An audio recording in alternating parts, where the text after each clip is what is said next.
13m가 해수면으로 올라온 세월호는 현재 반잠수식 선박 쪽으로 이동 후 이번 인양의 성패를 가를 수 있는 선박 거치가 진행될 예정입니다. 네, 김태준 전 공주함 함장 모시고 자세한 내용을 좀 짚어보도록 하겠습니다. 어서 오십시오. 네, 안녕하십니까.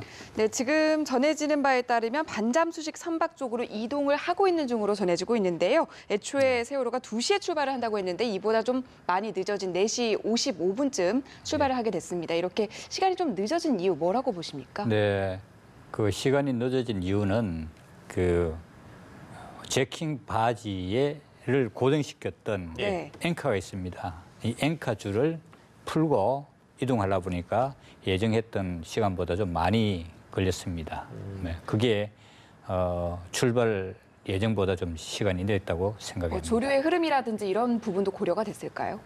그것까지는 아니고 일단 예. 출발 시간이 지연됐었습니다. 그리고 예. 그다음에 이제 출발한 다음부터는 그렇게 늦게 가는 것이 아니라 정상적으로 이렇게 진행하고 있다고 생각됩니다. 출발 시간이 늦었습니다. 예.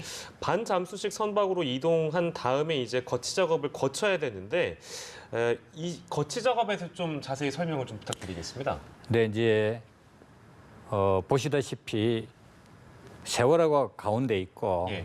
양쪽에 그 제킹 바지선이 세월호를 이제 묶어가지고 예. 예인선이 끌고 가지 않습니까? 예. 이 상태에서 반잠수 선을 만나서 도킹해가지고 네.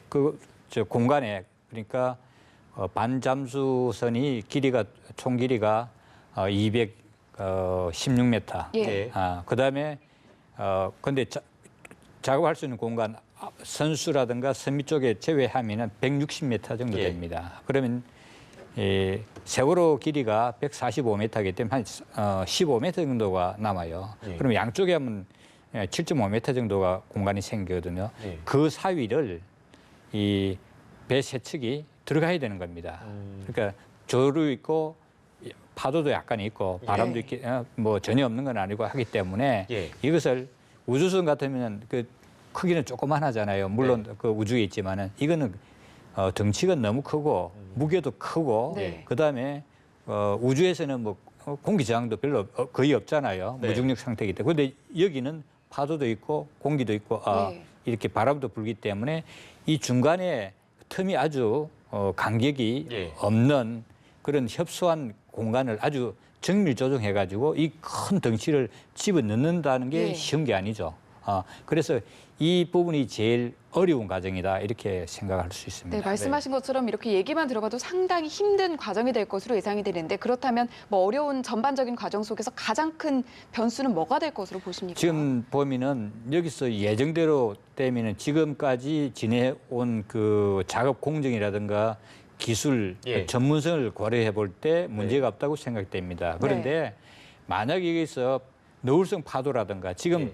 잔잔하지만 간혹 이렇게 멀리서 이렇게 너울성 파도가 오는 경우가 있습니다. 예. 그다음에 갑작스럽게 바람이 분다든가 예. 그럼 예상치 못한 그 외력에 의해서 움직이게 되죠. 그러면은 이게 균형을 잡았던 것하고 미세 조정에 들어가는 데서 갑자기 밀린다든가 충격이 가해지면은 마찰로 인해서 예. 여러 가지 부작용이 생길 수 있죠. 예컨대 예. 이 양쪽에 지금 그 와이어 줄을 네. 쇠 줄을 굉장히 많이 했지 않습니까? 양쪽에 기본적으로 33개씩 66개가 있고 1차 고박이 있고 예. 2차, 3차 고박까지 굉장히 많은 줄들이 있어요. 네. 이 줄이 한쪽에 갑자기 장력이 세게 미치면 터질 수가 있거든요. 그러면 그게 터지면은 세월호를 잡고 있던 그 줄이기 때문에 예. 밑으로, 물 밑으로 기울일 수, 빠질 수 있는 그런 위험도 있죠. 그래서 기상 조건, 지금 보면은 아주 조심스럽게 접근하기 때문에 다른 그 인위적인 요소는 별로 위험하다고 생각 안 하는데 예. 외형적인 그러니까 기상 자연 조건이 예. 위험할 가능성이 있다 이렇게 생각합니다. 너울성 파도나 어떤 물살이 가장 네. 큰 변수가 될 수 있다는 말씀이시고요. 네. 저희가 이제 거치 작업에 대해서 좀 얘기를 하고 있는데 서로 그 크기를 맞추는 미세 조정 단계 이거는 어떤 작업입니까? 지금 보면은 그 세월호를 기본적으로 폭이 22m인데 예. 물 위로 올라온 게 13m 올라왔습니다. 예. 네. 그러면 물 밑에 9m가 잠겨 있잖아요. 네. 이제 길이는 아까 제가 말씀드렸으니까 예. 이제 여기 바지선도 마찬가지. 반잠수 바지선도 이제 그 13m를 밑으로 낮췄어요. 예. 그러면 이제 들어오면은 세월호가 밑에 9m가 잠겨 있고 예. 여기 13m에서 그한 4m 정도 공간이 생기지 않습니까? 예. 거기에 이제 철제 비임을 해가지고 이것도 예. 마찬가지 나중에 인양하기 위해서 들어올리기 예, 위해서. 그렇죠. 그다음에 이게 거치대 그 작업을 위해서 빔도 하고 예. 그래서 실제적으로 보면 여기 여유 공간은 한 1m밖에 안 돼요. 그러니까 이 큰 덩치 무거운 것을 예. 아주 협소한 장소에 이렇게 집어넣는다는 게 네. 아주 어려운 고난도의 예. 해상 구조 작업 중에서 예. 어려운 작업 중에 해당되는 겁니다. 네, 그렇기 맞아요. 때문에 해상 날씨가 많이 도와줘야 될 텐데 그렇죠. 오늘로써 소저기가 끝나고 내일로 중조기가 넘어가잖아요. 그래서 오늘 자정 안에 작업을 꼭 마쳐야 된다 이런 얘기가 나오고 있는데 오늘 안에 작업이 원활히 진행될지 그리고 만약에 시간이 지연돼서 내일로 넘어간다면 작업이 원활히 진행될 수 있을지. 예. 이제 소조기에서 중조기로 넘어가면 말이에요. 이제 물살이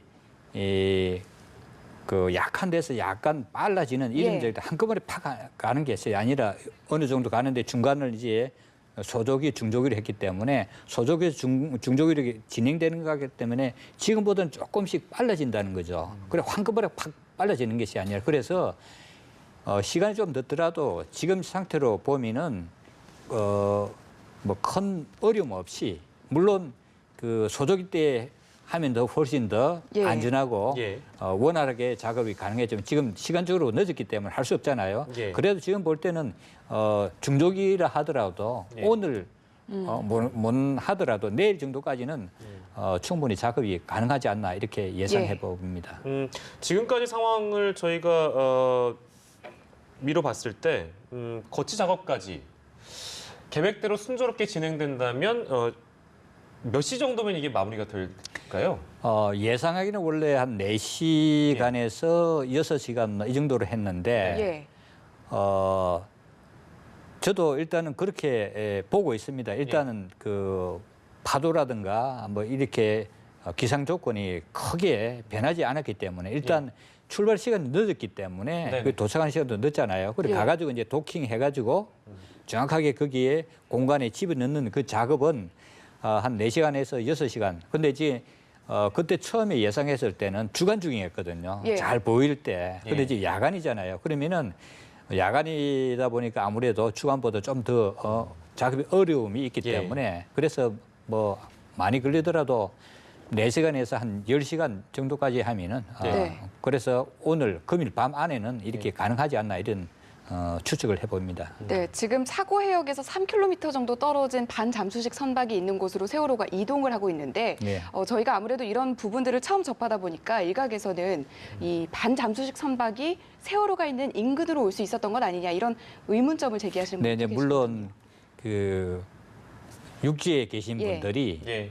빨리 미수습자의 가족을 포함해서 세월호라든가 우리 전 국민이 예. 빨리 1분 1초라도 하고 싶은 네. 그 마음은 충분히 이해갑니다. 그러나 작업은 말이죠. 네. 그 빨리가 아니고 안전하고 효율적인 방법이 있습니다. 네. 그것을 누가 아느냐? 전문가들이 압니다. 네. 그래서 그 당시 처음에는 뭐 1km 정도 했다가 1.7km 했다 이렇게 자꾸 멀어지고 한데 그게 뭐냐면은 예. 여기서 그 제일 중요한 게 뭐냐 안전하게 거치를 해야 되거든요. 예. 그렇게 하려면은 조류가 제일 약한 곳을 잡아야 되겠죠. 네. 그래서 현장에서 아마 숙고한 결과로 위치를 이동시켜가지고 그 점이 최적 의 위치라고 판단했기 때문에 예. 그렇게 했을 거라고 생각이 들고 육지에 앉아 계시는 모든 분들이 빨리 하고 싶은 그런 여망이 있지만은 네. 현장에서 작업한 분들은 그보다 훨씬 더 많은 걸 고려하기 때문에 네. 그런 점들을 믿고 기다려 주실 필요가 있다 이렇게 생각합니다. 네. 예. 현재 이동 중이고 세월호를 거치하고 거치를 마치게 되면 목포 신항으로 또 이동을 해야 되잖아요. 그렇죠. 이거는 이제 또 시간이 어느 정도 또 걸릴 것이고 또 그 가는 과정이 또 순탄치도 않을 수 있는 거니까. 예, 그렇죠. 예. 이제 일단 거치를 하면은 예. 옆에 그 리프팅 와이어를 걸고 있던 제킹 바지선 2개를 분리해야 됩니다. 예. 그것도 와이어가 굉장히 많잖아요. 예. 덩치가 크다는 게 쉽지 않습니다. 그 예. 분리시킨 다음에 그다음에 그 반잠수 바지선을 부상을 시켜야 되는 겁니다. 예. 그래 하려면 이제 물을 안에 들은 물을 예. 빼야 되거든요. 공기를 넣어가지고 예. 그 작업이 굉장히 많이 걸리는 겁니다. 그러면서 이제 부상을 시키면은 세월호에서도 마찬가지로 물이 빠지겠죠. 네. 그래서 이 작업이 예. 그러니까 준비하는 기간이라고 볼 수 있죠. 거치대에 올려놓고 네. 그다음에 이게 부상시키고 네. 다시 이동하려고 하면 어떻게 됩니까? 이게 흔들리면 안 되겠죠. 다시 고박을 해야 되는 와이를 고정시켜야 되죠. 예. 예. 지난 며칠 동안 하는 걸 보니까 네. 예.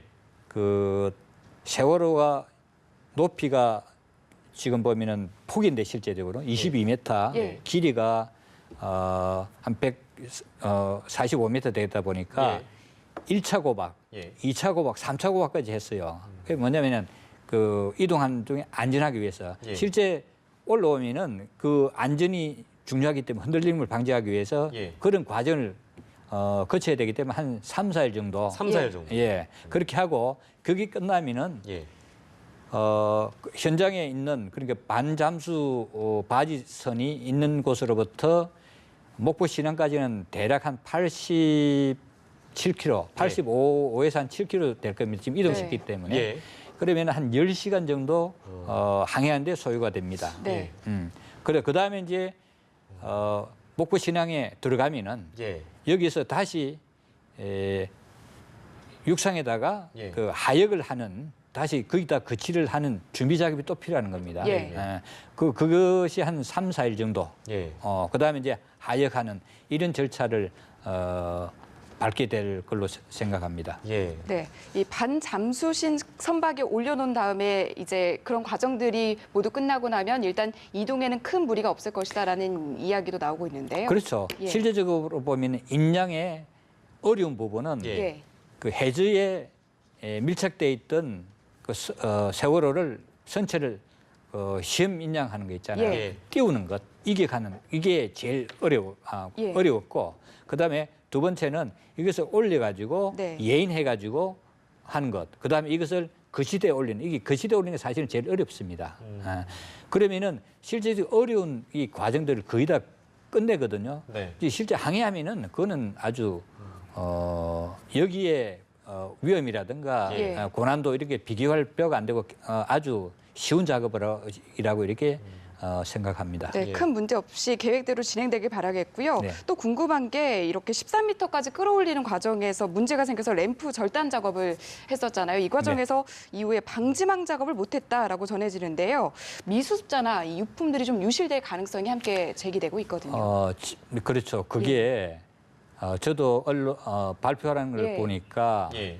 처음에 그 사고 당시에 선치가 그 내려앉았을 때 네. 파묻혔다고 그러는데 예. 제가 여기 의문이 있어요. 왜 그러냐면은 선저 쪽에 그 집안이 예. 굉장히 그 견고해서 퇴직층이 돼서 예. 파기 어려웠다 했거든요. 예. 그게 내려가 가지고 예. 안 보였다. 1m 이상 묻혔다. 이게 첫 번째 그 이해가 안 되는 부분이고요. 예. 두 번째 선저 그러니까 사고 난 다음에 수색 작업을 굉장히 많이 했잖아요. 그러다 보니까 밑에 왜 그 열려 있는 부분을 왜 확인을 못했는지 예. 그다음에 또 인양하기 위해서 다시 수색을 했단 말입니다. 그때도 왜 확인을 못했는지 그다음에 인양하는 순간도 있었어요. 인양하는 좀 올라오다 나머지 다음에 하다 보니까 이제 언제 발견됐냐 하고 언제 열렸냐 이게 유실자의 발견 가능성 확률하고 이게 굉장히 연관되기 때문에 이 부분은 좀 더 이해가 될 수 있도록 납득이 될 수 예. 있도록 국민들한테 예. 충분히 설명을 해줄 필요가 있다 이렇게 생각합니다. 예, 모든 작업이 순탄하게 이루어져서 이제 목포 신항으로 옮겨지게 되면 세월호 선체를 절단할지 그 여부를 두고 좀 의견이 분분한 것 같은데요. 일단 해수부는 절단이 필요하다. 이런 입장인데 이 절단 여부에 대해서는 어떤 의견을 갖고 계신지요? 저는 그렇습니다. 과학을 믿는 사람 중에 한 사람입니다. 예. 선체가 이 밑에 파도와 부닥치는 이 부분은 굉장히 견고합니다. 예. 30년 이상 쓸 수 있도록 했거든요. 근데 이제 그 위에 부분에 가면은 공기 중에 나와 있는 객실이라는 이것은 주로 알루미늄이라든가 약한 재질로 돼 있어요. 예. 그게 물속에 들어가 가지고 3년 동안 있었습니다. 그럼 예. 부식이 많이 됐을 거고 외행의 어떤 변형이라든가 이래서 그다음에 또 이렇게 한번 옆으로 넘어졌기 때문에 예. 안에 있던 물품, 비품 네. 이런 것들이 충격을 줬기 때문에 네. 굉장히 약해졌을 거라고 생각이 됩니다. 그러면 이것을 올려놨을 때 네. 그대로 하면은 붕괴될 가능성이 상당히 있다고 생각됩니다. 그래서 지금 이 작업을 주관하는 해수부 측과 예. 유가족 측은 그 대립이 뭐냐면 유가족 측은 이 상당히 감정적으로 말이죠. 심정적으로 빨리 봐야 되겠다는 그죠? 이런 생각이 앞서고 의견이 앞서고 해수부 쪽이라든지 주관하는 부서는 과학적으로 안전하고 합리적인 방법으로 하려고 하는 게 있어요. 그런데 세상 하는 것들이 어떻게 전부 다 과학적으로만 합니까? 감정이 앞설 수도 있잖아요. 이 부분에 있어서는 두 측이 의견을 조율해서 타협하는 것이 최상의 방법이라고 생각합니다. 왜냐하면 하는 중간에 어떤 사고 발생할 수도 있고 책임 못 질 수도 있는 상황이 발생할 수 있어요. 그래서 주관하는 해수부 측에서는 이거는 하면 문제가 있다. 이렇게 강력히 주장을 하고 있잖아요. 그런데 그걸 굳이 또 원상 상태에서 하자 이러면 이제 타협을 찾아야 어떤 문제가 발생하더라도 타협 위에 더 좋은 게 없잖아요. 그래서 제가 볼 때는 이 두 개의 의견을 적절하게 조절하는 타협하는 수밖에 없다 이렇게 생각합니다. 네, 이 시간 김태준 전 공주함 함장 모시고 세월호 인양 과정의 기술적인 부분 등을 짚어봤습니다. 오늘 말씀 여기까지 고맙습니다. 듣겠습니다. 감사합니다.